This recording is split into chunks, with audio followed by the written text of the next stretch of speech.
साल 1793 फ्रांस में यह समय भयंकर अराजकता से गुजर रहा था। दरअसल 4 साल पहले 1789 में फ्रेंच रेवोल्यूशन की शुरुआत हुई थी। अब यह क्रांति अपने सबसे हिंसक दौर में पहुंच चुकी थी।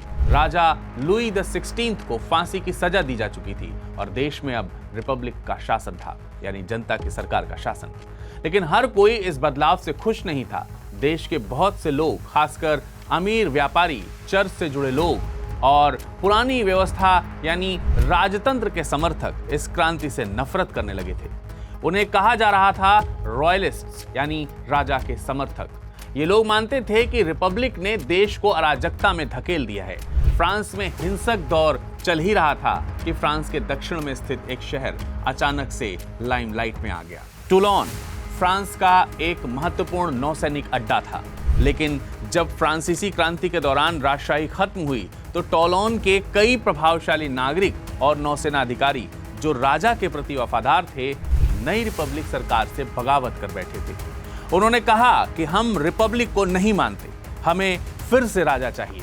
लेकिन इतना ही नहीं, उन्होंने अपनी बगावत को मजबूत करने के लिए ब्रिटिश नेवी को बुला लिया।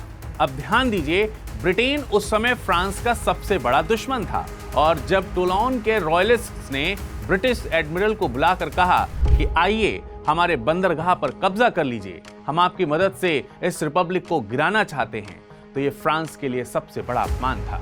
क्योंकि इसका मतलब था कि फ्रांस का अपना नौसैनिक अड्डा, जहां से उनकी नेवी चलती थी, अब उनके दुश्मनों यानी ब्रिटिश नेवी और रॉयलिस्ट के हाथों में ये चली गई थी। यानी देश के अंदर ही देशद्रोह हो गया था। रिपब्लिकन सरकार के लिए यह सिर्फ सैन्य हार नहीं बल्कि राष्ट्रीय शर्म की बात थी।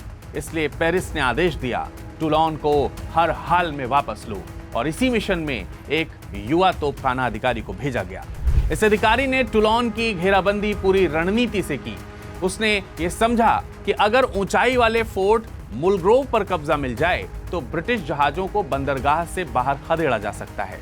उसने दिन रात तोपें लगाईं, पोजीशन ली और आखिरकार दिसंबर 1793 में फ्रांस का टूलोन बंदरगाह वापस जीत लिया गया।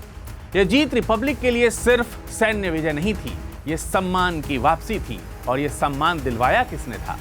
यह सम्मान दिलाया था नेपोलियन द बोनापार्ट। दोस्तों, आज हम बात करेंगे उसी नेपोलियन बोनापार्ट की।